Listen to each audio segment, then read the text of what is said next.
Good afternoon. Welcome to Northpoint of View, here with Dr. Walter Kimsey. Walter, how are you? I'm good, man. How are you? I'm doing great. Good to be back with you. Yeah. It's been a while. Been way too long. Yeah. So, throwing it out, there was an article yesterday, Savannah paper, I think, the partnership between Hyundai and Georgia Tech, looking at the hydrogen technology. Right. I mean, EV just got here. Could they be headed out already? Or the question is today's EV the Betamax of yesterday? Oh man, wait a second. That's a great question. But before we do that, we gotta explain to some of the folks what Betamax means. If you're below the age of 35, you have no idea what we're talking about, right? Right. Unless you saw in your parents' closet that there's this old video VHS player because you got videotapes of your kids that you haven't converted yet to CD. So back in the early days, you could not tape TV.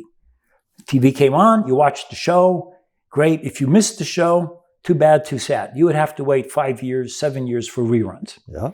And then we invented this device that you could connect to the TV and it would record the show onto videotape.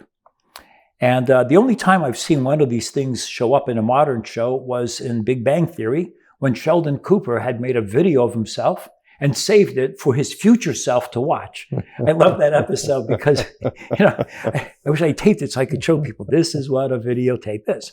So Betamax, there were two different brands, and Betamax was the one that eventually won out and had the biggest share of all of the tapings.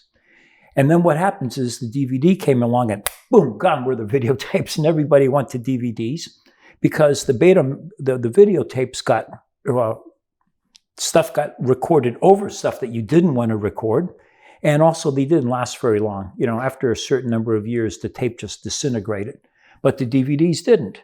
So, and then you guys know the rest. All right, we'll just stop there. Yeah. So, but the technology kind of goes through these phases, right? I remember I had an HP, calculator, HP 12C, and then they came up with another one where you had these little magnetic strips, and you could write a little program on it. Since 1978, and you'd run the strip through, and your data was in the calculator, and you could tell it to run these calculations, and it would give you all these answers, and you had to have a piece of paper handy because it would go 1, pi squared. You write pi squared. 2. The second part of the answer was, the square root of E, whatever. And you'd write that down. And then you were done. And then comes along the mainframe computer. And then the personal computer. Then the laptop, which really wasn't a laptop. That thing weighed like 8 pounds, 9 pounds. You put it on your lap within 10 minutes, you lost circulation below your knees. So technology goes through these improvements. We learn from this previous version. And that's why they say in the technology industry, the second mover has the advantage. Right. Second mover. Exactly. So we've already talked about China, but I have to bring this up for China. China has positioned itself as the biggest producer and exporter of electric vehicles in the world right now. Bad thing.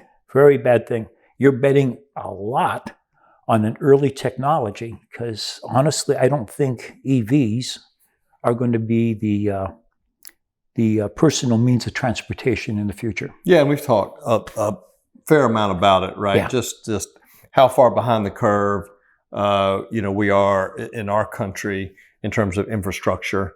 Mm-hmm. The things that are out there now are just the entire grid, right, for the country. In the Southeast, there's spots that are already, they're forecasting, brownouts 2 years from now and things like that. So, you look at the push, you look at the timing on infrastructure, there's just a gap there, right? Mm-hmm.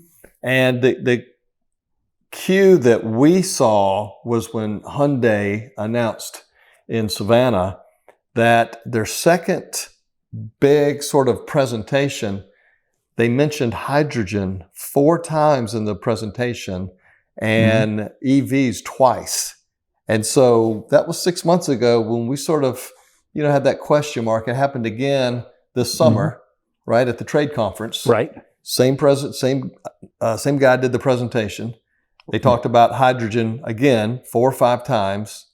They mentioned the EV once, and they talked about looking forward and investment in the future. Exactly. So let's go back. About a year ago, I shared an article with you based on an interview given by Mr. Toyoda, who was the CEO of Toyota. Yeah. And he said he had very serious doubts about the EVs. He wasn't buying in. No. And the other, before he became the CEO, his father got out of the way. The other executives were just pounding on him that he was wrong. It was about the EV. Look at the Inflation Reduction Act. And he's like, the system doesn't work. The man is an engineer by training, is my understanding. So he thinks systematically, right? And he didn't see it working. And he felt that it was dangerous not to also invest in hydrogen.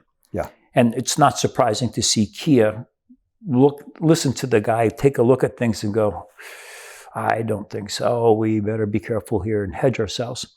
But where we really saw it, I don't know if you remember this, but last March or so in Arizona, there was a electric truck maker. They make electric trucks and they make hydrogen trucks. And they had like orders for 50 electric trucks, and they were producing at a rate to have 150 electric trucks within a few months. So they could deliver against that and have inventory. And but that's 50 versus 150 to be produced. We looked at, and then they gave us the hydrogen numbers, and the demand was like 150 for hydrogen, and they could only produce 20 or 30. Right. So they were just shutting down the EV line and trying to get everybody over to the hydrogen and make sure they could make the hydrogen trucks. And in California, where you are mandated to use an electric truck, that's the big push. You've got, the California Air Resources Board and the Southern California Air Quality Mitigation Department just forcing everybody to use electric. Yeah. The average mileage those trucks get is about 207 miles with a big variance. I mean, if you're hauling stuff out to the Inland Empire, you're going up the hills and down the hills and up the hills. Right.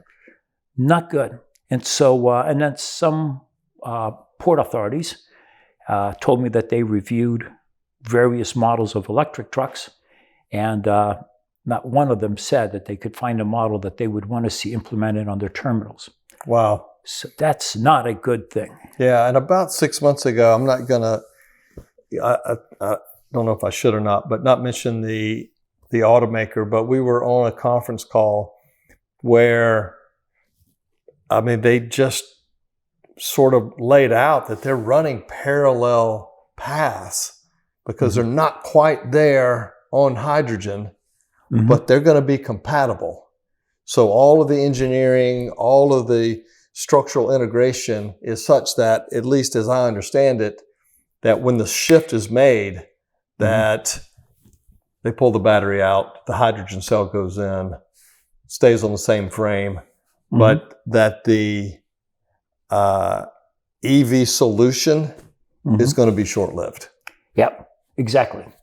Betamax to DVDs is exactly where I think this is going. And so any of you that are probably under 40, actually, maybe 45, Google Betamax, a VHS, DVD, CD, and maybe you'll get some context on this. Hey, Walter, as always, it's a pleasure. It is. All right. Thanks, man. Take care. See you guys. See y'all.